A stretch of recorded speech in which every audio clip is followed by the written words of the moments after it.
సమాశ్రయేత్ గురుం భక్త్యా మహావిశ్వాసపూర్వకం నిక్షిపేత్ సర్వభారామశ్చ గురోః శ్రీపాదపంకజే. ఉపనం ద్రవిణాదానం. కొన్ని చెప్తున్నారు. వారికి తల క్షౌరము చేయించి గుండు కొట్టించి వారి దగ్గర ఉండే ధనాన్నంతా స్వీకరించేసి దేశ బహిష్కరణ చేసి ఎప్పటికీ కూడా వారు ఈ ఊర్లో ఇంట్లో కాలు పెట్టకుండా చూసుకోవాలి. ఇలాంటి కొన్ని శిక్షలు ఇచ్చే సాంప్రదాయం. ఆ విధంగా ఇతన్ని ఏదైనా వేరే రీతిగా చేయండి కానీ ఏ రీతిగా వద్దు అని చెప్తూ అతని దగ్గర ఏం చేస్తే బాగుంటుంది అర్జునులకు శ్రీకృష్ణుడు జవులో చెబుతాడు. ఉపద్రవములు రాదు, అది ఉంటే ఇతనికి శక్తి వస్తుందని దాన్ని అర్జునుడు తీసేస్తాడు. ఈ విధంగా అశ్వత్థామను నిర్వీర్యపరిచి అతనికి శక్తి లేకుండా చేయాలని చెప్పేసి ప్రయత్నిస్తున్నాడు.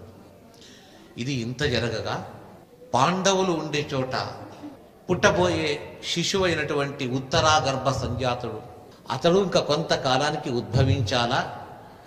ఆ సందర్భములో మళ్ళా అశ్వత్థామ యొక్క మనస్సు తిరిగి మళ్ళా దుష్టతనంలో వెళ్ళిపోయి ఇంకొక బ్రహ్మాస్త్రాన్ని అర్జునుడు ఉపసంహారం చేశాడు.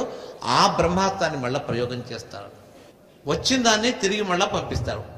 అది వస్తూ తర్వాత తాను స్వయంగా పాండవుల పైన బాణం వదులుతాడు. పాండవులు సంసిద్ధులుగా ఉన్నారు. కాకపోతే ఈ అస్త్రము తిరిగి మళ్ళా ప్రజ్వలిస్తూ వస్తూ ఉన్నది. ఈసారి ఏం చేయాలనుకున్నాడు అశ్వత్థామ? అర్జునుని పైన కాదు, ఏ విధంగా చేయాలంటే ఇంకొక కొత్త ఆలోచన చేస్తూ ఉన్నాడు. పాండవ వంశము ఆ వంశము ఉండకూడదు అన్నాడు దుర్యోధనుడు. అప్పటికే ఏం చేసేశారు, చాలామంది శిశువులను సంహారం చేసేసారు. ఎవరో ఒకరు ఇద్దరు మిగిలి ఉంటారు, అందరూ కూడా వెళ్ళిపోయారు. ఇక పాండవ వంశము మిగలడానికి ఏమీ లేదు అని అనుకోవద్దండి. ఇంకొక వ్యక్తి ఉన్నాడు, ఆ వ్యక్తిని చంపేస్తే పాండవులు లేని భూమి అవుతుంది. ఇది ఆలోచన అశ్వత్థామాచార్య. సరే ఏం చేయాలో? ఎక్కడున్నాడు శిశువు? ఎక్కడో కాదు, అభిమన్యు పుత్రుడైనటువంటి వ్యక్తి. ఆ వ్యక్తి ఎక్కడ? ఉత్తరా గర్భంలో ఉన్నాడు. ఉత్తరాదేవి గర్భంలో ఇంకేమి ప్రసవానికి కొంతకాలం కావాలా, ఆ ప్రసవము కొరకు ఆమె కాచుకొని ఉన్నది. సరే ఇప్పుడే సమయం, ఈ బ్రహ్మాస్త్రాన్ని ఆ గర్భం పైన ప్రయోగిస్తాం అని ఆ విధంగా మళ్ళా బ్రహ్మాస్త్రానికి ప్రచోదన గావించాడు. ఆ బ్రహ్మాస్త్రము ఉత్తరా గర్భంలో ఉన్నటువంటి శిశువు పైన వెళుతుంది. ఆమె బాధపడుతుంది, మళ్ళా గట్టిగా అరుస్తుంది. ఆ సందర్భంలో ఉత్తరాదేవి భయపడుతూ ఉద్వేగము చేత కృష్ణుని దగ్గరికి వెళ్ళి ప్రార్థన చేస్తుంది. కృష్ణుడు నేను సంరక్షిస్తాను అని చెప్పి తానే స్వయంగా వెళతాడట కృష్ణ పరమాత్మ. వెళ్ళినటువంటి కృష్ణ పరమాత్మ ఉత్తరాదేవి గర్భములో చేరుతాడు. ఆ ఉత్తరాదేవి గర్భము బయట తన సుదర్శన చక్రాన్ని పెట్టాడు. ఏ అస్త్రం వచ్చినా నా సుదర్శన చక్రానికి తగులుతుంది, తగిలి అక్కడే పడిపోతుంది అని ఈ విధంగా ఆలోచిస్తూ అదే విధంగా చేయించాడట. దాని ప్రభావము చేత అశ్వత్థామ ఈ బ్రహ్మాస్త్ర ప్రయోగం చేసినప్పటికీ కృష్ణుడు పరమాత్ముడు తాను దాన్ని నిరోధిస్తున్నాడు కాబట్టి ఆ అస్త్రం ఏమైపోయింది? ఉన్నట్టుండిగా శాంతమైపోయింది. సుదర్శన చక్రాన్ని ముందుంచి తానేం చేస్తున్నాడు? బయట లేదు, గర్భము లోపల ప్రవేశిస్తాడు. ఎందుకు? సర్వజీవాంతర్యామి, అందరి అంతర్యామిగా ఉండే ఆ గోపాలకృష్ణుడే ఉత్తరా గర్భము లోపల వెళతాడు, సూక్ష్మంగా వెళతాడు. ఆ సూక్ష్మంగా ఉంటూ కొద్దిగా తన స్వరూపాన్ని పెంచాడు. శంఖ చక్ర గదాధారి ఉత్తరా గర్భములో ఆ శిశువుతో పాటు ఉన్నాడు. అది ఉత్తరకు తెలియదు. ఆ శిశువు చూస్తున్నాడు, రెండు కళ్ళు తెరిచి చూస్తున్నాడు. ఎవడి వ్యక్తి? నాకే ఇక్కడ స్థలం లేదంటే వచ్చాడు. అయినా ఈ వ్యక్తి సాధారణ వ్యక్తి కాదు, ఏదో విలక్షణమైన ముఖ కాంతి. వెలిగిపోతున్నాడు. ఎవరి వ్యక్తి అని ఆ వ్యక్తిని గర్భములోనే చూచాడట. మహనీయుడైన మహాజ్ఞానివర్యుడైనటువంటి ఈ మహానుభావుడు చూచాడు. ఉత్తరా గర్భంలో ఉన్నటువంటి ఆ శిశువు కృష్ణుణ్ణి చూచి ఆనందపడిపోతున్నాడు. నన్ను రక్షిస్తున్నాడు, శంఖచక్రములు పట్టాడు అని ఆనంద పరవశుడైపోతున్నాడు. కొంతకాలం బయట సుదర్శన చక్రం, బ్రహ్మాస్త్రము గర్భము లోపల ప్రవేశించాలా అని ఆలోచిస్తూ ఉత్తరాదేవిని కూడా పూర్తిగా ఆ బ్రహ్మాస్త్రము తన యొక్క జ్వాలల చేత ఆమెను నాశనం చేయాలని చెప్పేసి పూనుకలు. లోపలుండే శిశువు కూడా వెళ్ళిపోతాడు. ఈ సందర్భం, ఇలాంటి సందర్భం భగవంతుడు తనకేమీ కాదు, తన శక్తిచే ఆ ఉత్తరుణ్ణి కూడా రక్షిస్తాడు. లోపల ఆ గర్భంలో ఉండే వ్యక్తి ఎవరు? ఉత్తరా గర్భ సంభూతుడు మహనీయుడైనటువంటి ఇతడే పరీక్షిత్ మహారాజు. ఏ రాజును మనమైతే ఇప్పుడు చరిత్ర తెలుసుకుంటున్నామో ఆ పరీక్షిత్ మహారాజు. అందుకే అది పరీక్షిత అని పేరు. పరీక్షిత, పైగా మళ్ళ తిరిగి తన కళ్ళతో ఆ వ్యక్తిని చూస్తూ ఉన్నాడు. ఎవరి వ్యక్తి? నన్ను రక్షిస్తున్నాడు కదా అని ఆ వ్యక్తినే చూస్తూ ఉన్నాడు. అంటే ఆ మహనీయుని యొక్క సందర్శనము ఇతనికి గర్భంలోనే కలిగింది. పుట్టి ఎన్నో సంవత్సరముల తర్వాత భగవద్ దర్శనం చేసుకునే వాళ్ళు ఉన్నారు.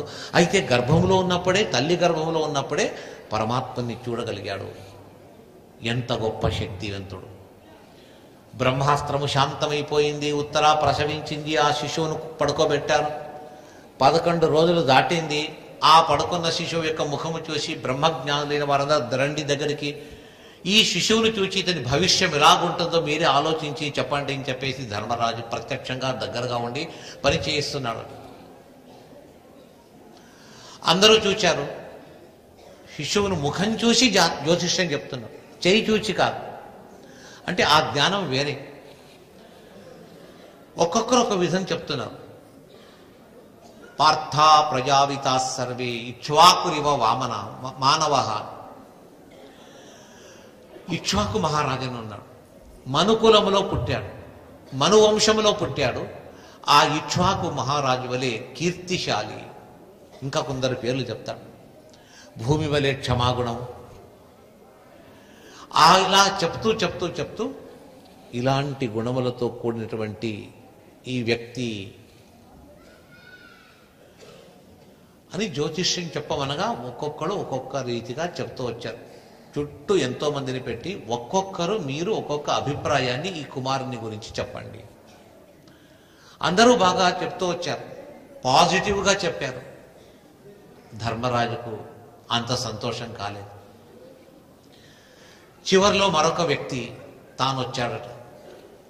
రాజా, నేను చెప్తాను, నాకేమీ అధైర్యము లేదు, చెప్పేస్తాను.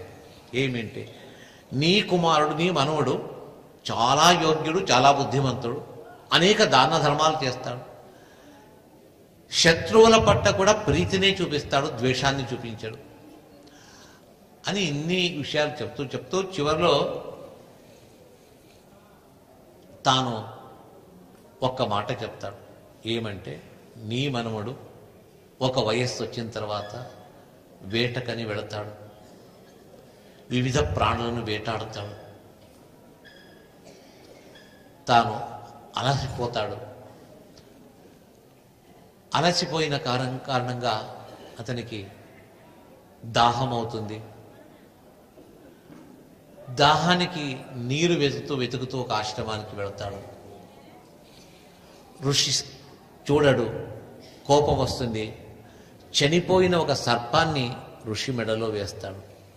అది చూచి ఆ ఋషి కుమారుడైన ఒక బాలకుడు శపిస్తాడు. శాపం ఏమి అంటే, ఈ రోజు నుంచి సరిగా 7 రోజులు దాటిన తర్వాత, అంటే 7వ రోజు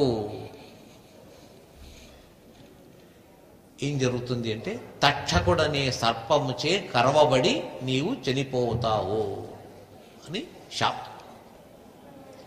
ఎంత పెద్ద శాపం అది! అయితే పాపం చేసేటప్పుడు మాత్రము ఎవరు కూడా ఇంత పెద్ద పాపం అని ఆలోచించరు. అయితే శాపంలో మాత్రం మనం ఆలోచిస్తాం. నీ మనుమడు ఒక మహర్షి యొక్క శాపానికి గురి అవుతాడు. ఆ మాట విన్న ధర్మరాజుకు చాలా బాధ తట్టుకోలేకుండా వచ్చింది. ఏమై అంటే ఇతనికి అనారోగ్యం వస్తుంది, ధనము పోతుంది, రాజ్యం పోతుంది అన్న కూడా నేను సంతోషపడతాను. కాకపోతే మహానుభావులకు తాను తప్పుగా మాట్లాడతాడు, వారిపై అపహాస్యం చేస్తాడు. ఇది చాలా తప్పు. మా వంశంలో ఎవరూ ఆ పని చేయలేదు, ఇతడొక్కడే చేస్తున్నాడు. అందుకే నా మనుమడు అని చెప్పుకోవాలంటే బాధపడుతున్నామని చెప్పేసి భావిస్తాడు. అంతలోపల ఆ జ్యోతిష్కుడు అంటాడు, రాజా ఇంతే కాలేదు, ఇంకా ఉంది. ఈ పని చేసిన తర్వాత ఇతనికి నీ మనువులకు కొద్దిగా ఇది వస్తుంది, ప్రజ్ఞ వస్తుంది. ఏమని? అయ్యో నేను తప్పు చేశానే, ఆ తప్పు సరి చేసుకోవాలని పశ్చాత్తాపడతాడు. పశ్చాత్తాపము చేతనే పాపం పరిహారం అయిపోతుంది. మళ్ళా తిరిగి నేను పశ్చాత్తాపం వచ్చిన తర్వాత ఇక మీట చెయ్యను అని చెప్పేసి ప్రతిజ్ఞ చేసి వైరాగ్యము చేత సమగ్ర ఐశ్వర్యాన్ని, రాజ్యాన్ని, భోగాన్ని వదిలి విరక్తుడై తాను వెళ్ళిపోతాడు. మొట్టమొదట ఏం చెప్పాడు? బ్రహ్మజ్ఞానులకు సందేహాన్ని, బాధను కలిగిస్తాడు. తర్వాత శాపం ఫలిస్తుంది అంటే రాని పర్వాలేదు, నేను ఈ శాపాన్ని పరిహారం చేసుకుంటాను. ఎలాగంటే ఏదో అనుష్ఠానం చేస్తాను అని అనుకున్నప్పుడు అప్పుడే హరి ప్రేరణ చేత, భగవంతుని ప్రేరణ చేత శుక మహర్షులు ఆగమించి ఇతడు ఉండే స్థలానికి వచ్చి ఇతని కొరకే, ఇతనికై, ఇతన్నే చూస్తూ 7 రోజులు భాగవతాన్ని ప్రవచనం చేస్తాడు అనే మాట వినగానే చాలా ఆనందమైపోయిందని. ధర్మరాజు ముందు బాధపడి, నా వంశంలో ఒక వ్యక్తి ఈ పని చేస్తాడే అని చెప్పేసి. అయితే శుక మహర్షి వచ్చి భాగవతాన్ని చెప్తాడు. ఆ భాగవత కథాశ్రవణము చేత ఇతని పాపములు పరిహారం అవుతుంది. చాలా సంతోషమైపోయింది. ధర్మరాజు అంటాడు, మా వంశంలో ఎవరూ కూడా భాగవతాన్ని వినలేదు. భగవంతుని కృప చాలా గొప్పది. భాగవతామృతము పానం చేస్తున్నామంటే భగవద్ అనుగ్రహం ఉండే తీరాల. ఆ అనుగ్రహం లేక కలగదు. సంతోషము, నా మనుమడు భాగవతాన్ని అధ్యయనం చేస్తాడు అని చాలా సంతోషంగా భావించి అక్కడి నుంచి ధర్మరాజు వెళ్ళిపోతాడు అని చెప్పి. ఇంకా శిశువుకు నామకరణాదులు అంతా కూడా యథాప్రకారంగా చేస్తూ వచ్చారు. అంటే ఈ విధంగా భక్తుల విషయంలో ఆలోచించినట్టయితే తప్పు చేస్తారు. మందమతులు, అజ్ఞానులు కూడా తపస్సు చేస్తారు. గుణవంతులు, విద్యావంతులు, భక్తులైన వారు చేస్తారు. మనము చేసిన ఏదైనా తప్పు చేస్తే లోకానికి అపకారం. అయితే దేవతలు, మహాత్ములు ఏదైనా తప్పు చేస్తే అది లోకానికి ఉపకారం అవుతుంది. మహాత్ముల యొక్క తప్పు మనకు కావాలి. ఏమైంది ఉపకారము? సరే అపకారం అనుకో, సరే తెలిసిందే. వీరి యొక్క పుట్టుక చేత, ఇలాంటి మహనీయుల యొక్క ప్రభావము చేత దేశానికి మంచిదే అవుతుంది. ఒకవేళ పరీక్షితుడికి శాపము లేదు అన్నట్టయితే, ఈ పరిస్థితే కలగలేదు అన్నట్టయితే మనం భాగవతాన్ని వినేవారమా? ఆ రాజుకు శాపం వచ్చింది కాబట్టి వైరాగ్యము చేత సర్వస్వాన్ని వదిలేసి నదీ తీరానికి వెళ్ళి అనుష్ఠానం చేస్తూ ఉండగా ఋషులు మునులు వచ్చేసి భాగవతాన్ని ఉపదేశిస్తారు. అంటే వారి వల్ల, పెద్దల వల్ల ఏదో వారి జీవనంలో తప్పు జరిగితే ఆ తప్పును సరిదిద్దుకోవడానికి ప్రాయశ్చిత్తము, పశ్చాత్తాపడతారు. ఆ పశ్చాత్తాప ప్రాయశ్చిత్తముల చేత వీరి కొద్దిగా ఉండే పాపమంతా నశించి ఆ పాపములంతా కూడా వెళ్ళిపోయి వారు భగవంతునికి పూర్తిగా రుణగ్రస్తులు అవుతారట. అలాగే జరిగింది. ఈ శాపము కలిగింది. ఆ శాప విమోచనాన్ని కూడా ఈ విధంగా చెప్తున్నారు. పరీక్షితుని యొక్క ప్రభావము చేత వైరాగ్య శిఖామణి అయి ఆహార విహారాలు లేకుండా గంగా ఒడ్డున అనశన వ్రతం చేస్తానని చెప్పేసి దీక్షతో కూర్చున్న ఆ వ్యక్తికి పరీక్షితునకు పరమాత్మను కరుణించాడట. ధర్మదేవతను తన దగ్గరే పంపుతున్నాడు. పరీక్షితుని ఉద్ధరించాలనే ఉద్దేశ్యము చేతనే భగవత్ ప్రేరణ చేత శుక మహర్షులు పరిగెత్తుకుంటూ వచ్చి ఇతనికి భాగవతాన్ని ఉపదేశిస్తారు. అంటే ఒకే మాటలో చెప్పాలన్నట్టయితే పరీక్షిత్ మహారాజుకు భాగవతం వినే యోగ్యత ఎందుకు ఎప్పుడు లభించింది అంటే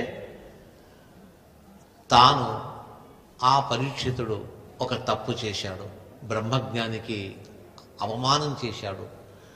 తత్ప్రభావంగా నా భక్తులకు ఇలాంటి కష్టం కలగకూడదు. నమే భక్త ప్రణశ్యతి అంటాడు. నా భక్తులకు ఎప్పుడూ కూడా ఆపద రాకూడదు. నవాసుదేవ భక్తానాం అశుభం విద్యతే క్వచితం. ఆ పరమాత్మని నమ్మిన భక్తులకు ఎప్పుడూ కూడా అశుభము అనేది లేదు. అందుకే పరమాత్మని సదా నమ్ముతున్నటువంటి పరీక్షిత్ మహారాజుకు స్వామి అనుగ్రహిస్తున్నాడు. శుక మహర్షిని పిలిపించి అతని ద్వారా భాగవత ప్రవచనము చేయిస్తున్నాడు. ఇది పరీక్షిత్ రాజు అడగలేదు, వస్తానని చెప్పేసి శుక మహర్షి చెప్పలేదు. దీన్ని ధర్మ కర్మ సంయోగం అంటారు. మన జీవనంలో అనుకోకుండా ఏదైనా మంచి ఘటనలు జరిగినట్టయితే ఇది మన ధర్మ కర్మ సంయోగం. పూర్వార్జిత పుణ్యము, చేసే ధర్మము, ఇవి రెండూ చేరినట్టయితే ఆ ప్రభావము చేత దేన్నైనా కూడా అధిగమించవచ్చు. ప్రస్తుతం ఇక్కడ పరీక్షిత్ మహారాజు శుక మహర్షి యొక్క ప్రభావము చేత, అతని అనుగ్రహము చేత భాగవత కథాతత్వాన్ని విని తాను పునీతుడయ్యాడు అని చెప్పడానికి ఈ అధ్యాయము, ఈ స్కందాన్ని ఈ విధంగా నిరూపించి ఉన్నారు. అలాంటి భాగవత సంహితను రచించిన తర్వాత ఉపదేశం కూడా అయిపోయింది. అయితే ఎవరెవరున్నారు ఆ ఉపదేశంలో, ఎలాగా ఇద్దరు సమాగమయ్యారు, ఆ కథను మరొకసారి పునరాలోకనం గావిస్తాము. పరీక్షిత మహారాజు యొక్క జన్మ కర్మలు వినేది కూడా మనకు అది శ్రేయస్సుకు కారణమవుతుందట. అలాంటి మహనీయుల పేరు ఒకసారి చెప్తే చాలు, మనం పునీతులైపోతాము. ఇంతటి శక్తి సంపన్నమైనది ఈ భాగవతము. ఇలాంటి వారి కథలంతా కూడా ఒక చోటుకి తీసుకొచ్చి మనకు అందించి, మనం విన్న తర్వాత మన హృదయ శుద్ధి కావడానికి కావలసినటువంటి ఉపకారములు కూడా మా భగవంతుడు చేస్తూ ఉన్నాడు అని చెప్పేసి చెప్తూ ఈ ఘట్టాన్ని ఇంతటితోనే మేము ఆపి, తర్వాత భాగవత రచన ఎలా సాగింది అనే అంశాన్ని ఇక్కడికి ప్రథమ స్కందంలో కొంత భాగమైంది. మిగతా భాగములంతా కూడా, అంటే ఇది శాపం వస్తుంది పరీక్షిత్ రాజుకొని మాత్రమే చెప్పాం. శాపం ఎలా వచ్చింది అనేది ప్రత్యక్షంగా ఆ ఒక సందర్భము, ఆ ఘటన వినాల. ఆ తర్వాత ఆ సంఘటన జరిగిన తర్వాత పరీక్షిత్ రాజు యొక్క అవతారము, అతడు తిరగడము భూమండలములో, ఆ తిరిగినప్పుడు అక్కడ జరిగిన సంఘటనలు, ఋషీశ్వరులను మునీశ్వరులను ఆశ్రమానికి వెళ్ళేవాడట.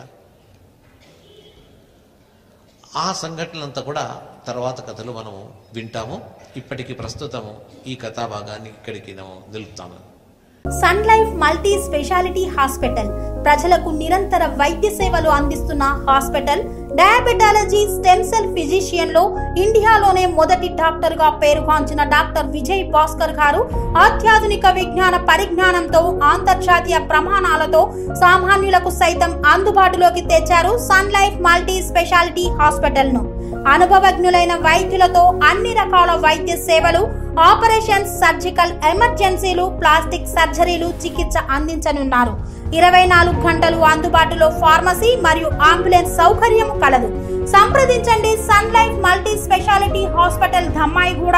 Contact number 8121678234, 9700971100.